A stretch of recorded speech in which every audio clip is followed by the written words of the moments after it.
Le journal Yasmine Adoko.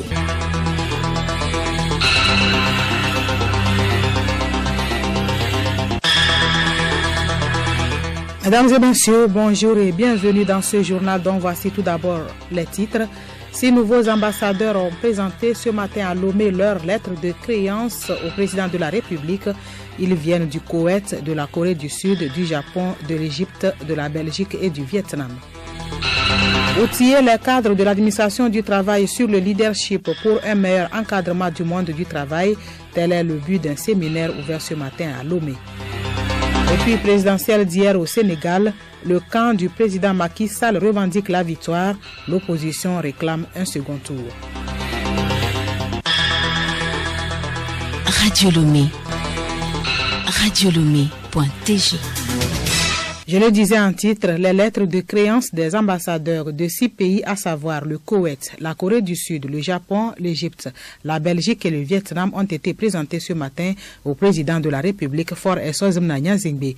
Tous les ambassadeurs ont promis de développer la coopération avec le Togo dans les domaines économiques, agricoles et culturels. Théophile Dandako.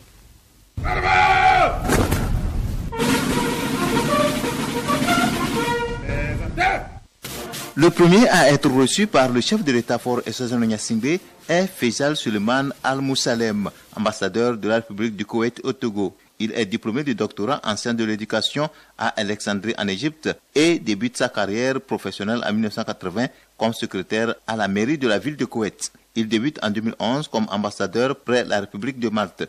Faisal est depuis 2015 ambassadeur au Bénin. Prima abord, j'aimerais vous dire toute ma joie de présenter aujourd'hui mes lettres de créance à son Excellence le Président de la République, Faure Gnassingbé. En tant qu'ambassadeur de l'État du Koweït non résident, je vous confirme que nous allons concentrer tous nos efforts sur la coopération entre les deux pays dans tous les domaines. Kim Sang-soo représente la République de Corée du Sud au Togo. Il est né le 20 décembre 1965. Nanti d'une maîtrise en relations internationales, il débute sa carrière professionnelle en 1994. Il est depuis avril 2017 chargé d'affaires à l'ambassade de la République de Corée à Accra au Ghana. President mentioned about the South Korean economic development case was good example for the. Ils ont discuté à propos de l'économie de la Corée qui est améliorée plus maintenant. Il a dit qu'il va essayer d'aider Togo aussi pour améliorer dans ce domaine. Et il a parlé de comment la Corée aide Togo dans l'agriculture. Le nouvel ambassadeur du Japon au Togo s'appelle Hideaki Kuramichu, né le 17 juin 1958. Il est diplômé de la faculté de droit, d'économie et de sciences humaines. Avant sa nomination au Togo comme ambassadeur, Hideaki était depuis avril 2015 consul général du Japon à Montréal au Canada. J'ai exprimé l'intention de continuer de soutien de croissance économique durable de la République togolaise par développement de corridors logistiques. Pour ça, le Japon continue sa coopération économique. Ismaël Ossam Hussein est ambassadeur d'Égypte au Togo. Il est né le 29 novembre 1972 et est nanti d'un doctorat en économie. Il était directeur de la section des relations économiques internationales au ministère des Affaires étrangères d'Égypte avant d'être nommé comme ambassadeur au Togo. J'ai discuté avec le président nos relations bilatérales, surtout le développement des relations économiques entre nos deux pays, en mettant l'accent sur l'importance d'attirer des investissements et des investisseurs de l'Égypte vers le Togo. Nous avons aussi abordé les assistances techniques offertes par l'agence égyptienne de partenariat pour le développement. Nous avons parlé à propos de la ferme agricole moderne, comment on peut moderniser le secteur agricole. J'ai confirmé notre appui pour le plan national de développement. Xavier Leblanc, ambassadeur de la République de Belgique au Togo, est né le 13 février 1965.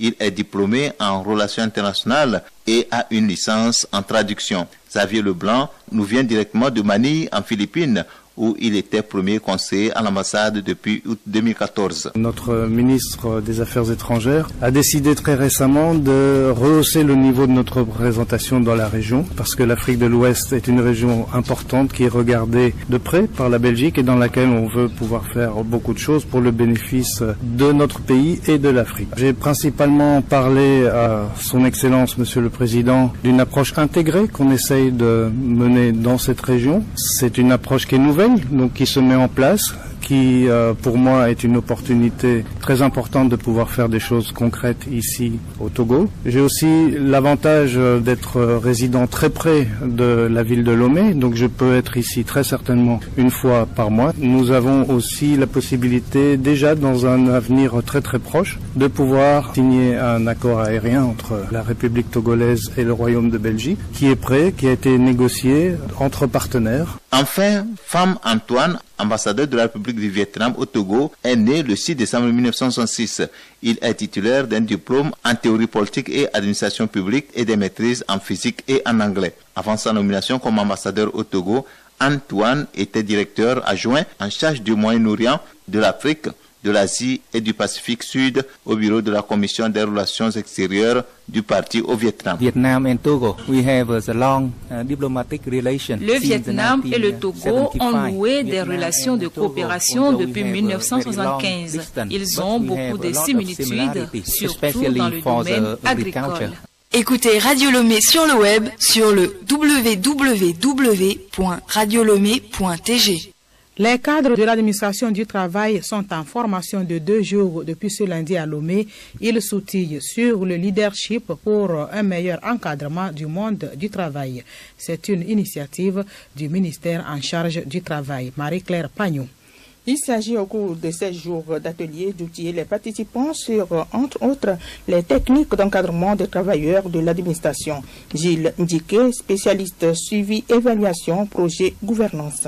Le renforcement des capacités que nous donnons aujourd'hui au service d'inspection, c'est déjà pour développer ce leadership nouveau afin d'assurer qu'ils atteignent effectivement les objectifs qui sont les leurs, c'est-à-dire d'améliorer la conformité de ces lieux de travail, là, les TPE, les PME et l'informel, en matière de respect des principes et droits fondamentaux et des règles de santé et sécurité au travail. Pour pouvoir être efficace, un aspect important, c'est la question des ressources. Nous venons de conduire une étude qui vise à identifier toutes les opportunités que les services d'inspection et l'administration du travail peuvent saisir, n'est-ce pas, pour mobiliser plus de ressources afin d'être plus efficace dans ces actions. Pour contribuer à un meilleur respect des principes fondamentaux du travail et aux règles de sécurité et de santé au travail SSTT, le projet gouvernance s'est engagé à accompagner au moins 3 pays dont le Togo sur plusieurs volets, notamment celui de la communication et celui de la construction d'un nouveau leadership au profit des inspections du travail. L'atelier est l'occasion aussi de sensibiliser les acteurs du monde du travail à la nouvelle donne, selon Gilles Ndiké. Il s'agit d'une campagne de communication qui vise à sensibiliser toutes les parties prenantes de ce monde du travail pour être d'une importance dans le processus de ce qui vise le respect des principes et droits fondamentaux au travail et des règles de santé et sécurité au travail, surtout dans des entreprises qui évoluent dans l'informel. Parce que le diagnostic que nous avons fait a révélé que la plupart des acteurs, c'est-à-dire les travailleurs et même des employeurs qui exercent dans l'économie informelle, ne sont pas suffisamment sensibilisés sur les règles qu'elles ont à respecter. Ouverture également ce matin à Lomé des travaux de la première session 2019 des journées techniques du diplôme d'expertise comptable et financière de l'UEMOA.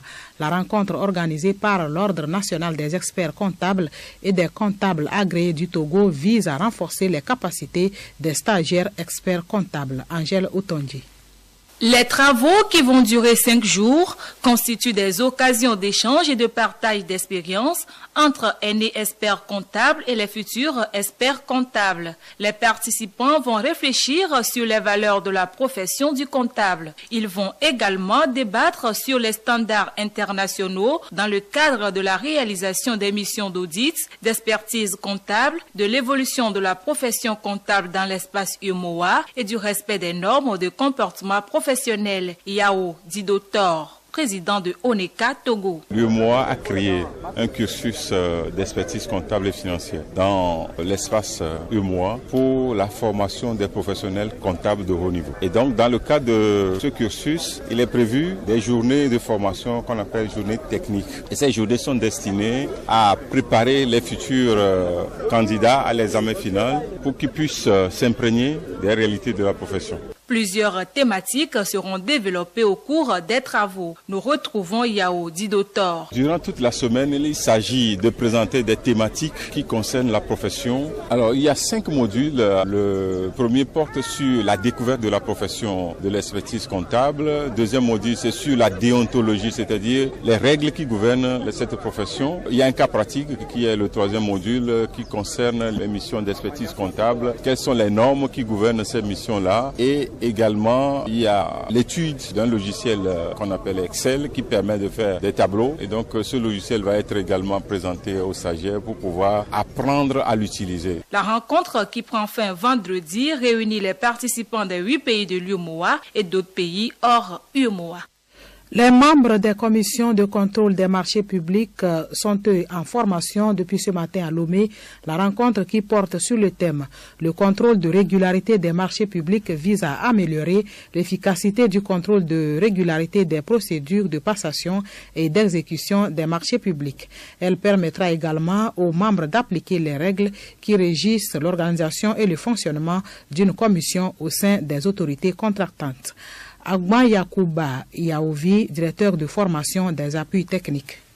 Le gouvernement togolais, en collaboration avec la Banque mondiale, a trouvé nécessaire qu'il soit réalisé une évaluation de la performance du système des marchés publics à travers la mission d'évaluation de la gestion des finances publiques et de la responsabilité financière PENFAR. Il est devenu alors impérieux de renforcer les capacités des membres des commissions de contrôle de manière à leur permettre d'assurer avec efficacité la mission qui est la leur. La formation va se dérouler sur 5 jours, vise les objectifs que sont aider les participants de pouvoir examiner les procédures et les dossiers qui sont produits à l'occasion de la passation et de l'exécution des marchés publics.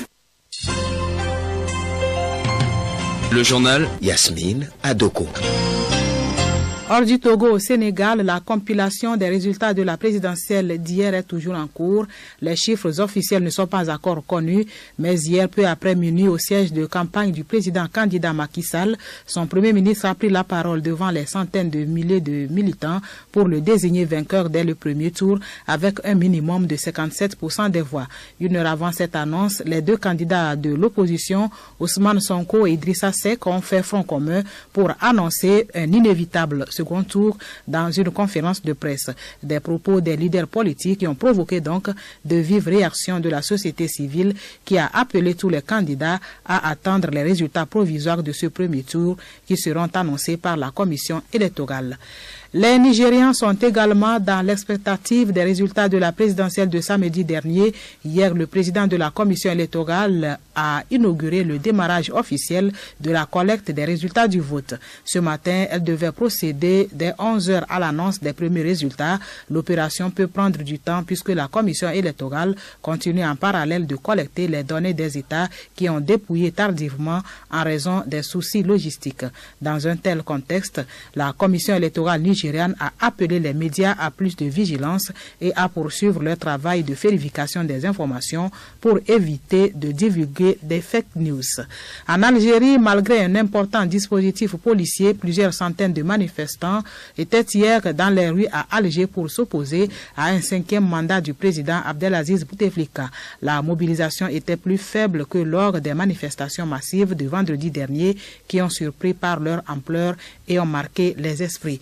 Et puis le président irakien Bahram Saleh entame ce lundi une visite de 2 jours en France où il évoquera avec le président Emmanuel Macron la coopération sécuritaire et les échanges commerciaux, mais aussi le sort des djihadistes français encore présents dans la région. Élu par le Parlement de Bagdad en octobre dernier, Bahram Saleh effectue sa première visite en France en tant que président irakien.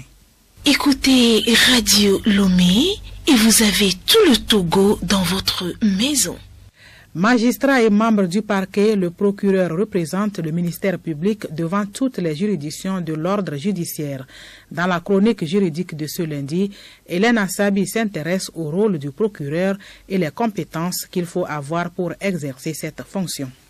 Le procureur de la République est l'avocat de la société. Il protège l'intérêt public en assurant le respect de la loi pénale. Maounou Kokovi Clément, premier substitut du procureur de la République. Le rôle du procureur de la République, c'est le représentant du parquet. Le parquet, c'est ce démembrement du corps judiciaire qui est le représentant de la société pour assurer le respect des lois, surtout les lois pénales, le vol, l'assassinat, l'abus de confiance, les violences volontaires, les tortures et tout. Et donc, pour le faire, le procureur de la République va, dans la loi, fait de l'investi comme étant le directeur de la police judiciaire. Et donc, c'est à travers la police judiciaire que le procureur de la République va donner des instructions afin que la loi pénale sur toute l'étendue du territoire de son ressort va être respectée. Le procureur de la République a donc deux missions principales. Déclencher les poursuites pénales lorsqu'il est informé d'une infraction et plaider dans l'intérêt de la société lorsqu'il est parti au procès. Quelles compétences doit-il donc avoir pour exercer cette mission? Nous retrouvons Maounou Clément, premier substitut du procureur de la République. Le procureur de la République, c'est un magistrat. La formation, elle est une formation commune. C'est le bon vouloir du Conseil supérieur de la magistrature qui, en concertation avec le ministre de la Justice, positionnera tel magistrat pour être procureur de la République. Il faut retenir qu'il y a quand même, selon l'importance de la juridiction, le grade de magistrat qui doit compter, sa compétence, sa capacité à réagir, parce que la fonction de parquet est une fonction dynamique. Donc le magistrat qui l'occupe n'a pas beaucoup de temps pour réfléchir. Surtout lorsqu'il va à l'audience, il doit être proactif. Une question de droit qui se pose, il doit avoir le bagage intellectuel juridique qui lui permet de réagir tout de suite pour trouver la solution. Et au bureau, dans ce contact avec la police judiciaire, c'est là le plus compliqué. Les situations ne sont jamais les mêmes. Et à chaque fois que l'officier de police judiciaire l'appelle, il faut qu'il soit en mesure de lui donner l'orientation de ce qui permet de trouver la solution. On se retrouve lundi prochain pour un autre numéro.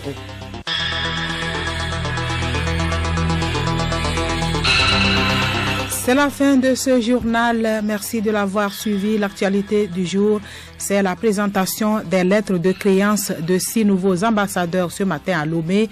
Ils viennent du Koweït, de la Corée du Sud, du Japon, de l'Égypte, de la Belgique et du Vietnam.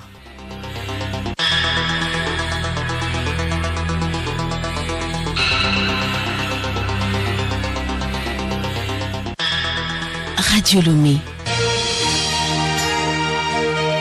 Radio Lomé, boîte postale 434, email radiolomé@radiolomé.tg. radiolomé.tg